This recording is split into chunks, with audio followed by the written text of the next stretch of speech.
Crusader Kings 3 is a game where there are so many things happening at any given time.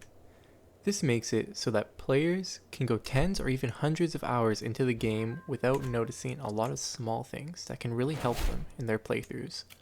I recently made a beginner video for people completely new to Crusader Kings 3, which included basic info on how to properly manage your realm from ground zero. So, if you're a new Crusader Kings player, I highly recommend that video. In this video, I'll be highlighting some more advanced tips and discussing things you could have missed when in your games. So let's jump right into it. The options when starting a new game of Crusader Kings 3 are huge, so you should be spending a little more time when looking for a person to play as. There are many specific holdings in Crusader Kings 3 which have special buildings that can be built or are already built when you start a new game, either in 867 or 1066. You can check the Crusader Kings wiki if you want a list of all of these special buildings, which come as mines and wonders in the game, and will even tell you where they're located. If you play as someone who holds one of these unique buildings, you will get all of their powerful benefits. My personal favorites are the gold mines of Mali, which can be built in these three holdings. Now they do require some expensive infrastructure to set up, but once they are built, you'll be earning a crazy amount of gold per month. Lots of Crusader Kings 3 players don't understand how researching new technologies works. There are actually two factors that you can control that affect how fast you can unlock new techs.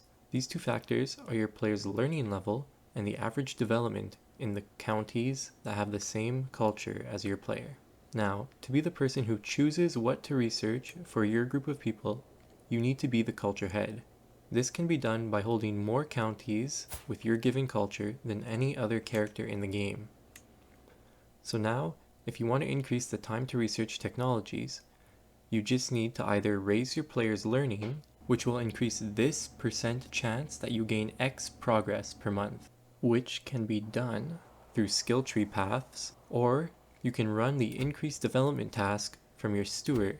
However, if you are increasing development, you need to make sure to only increase regions that are of your culture. Otherwise, it won't contribute to this number seen here, and you won't see an increase in your research speed. Now you probably already have an idea of some good skills in the skill tree to go for, but here are some of my favorites, which I think are quite OP. First, the skill Learn on the Job in the learning tree. This skill makes it so that your character gets 20% of all your counselor's attribute points in the category they work for you in. This becomes especially powerful in the later game when you tend to have a bunch of counselors with around 20 ability in their respective fields. My other favorite skill to go for is the Family Hierarch tree in the Diplomacy tab. The skill Friendly Counsel gets your character 1 to 3 extra skill points for each friend you have. This, paired with the buffs you get to forming new friendships from this tree, make it very easy to have 10 or more friends at any given time, meaning up to 30 extra points for your character.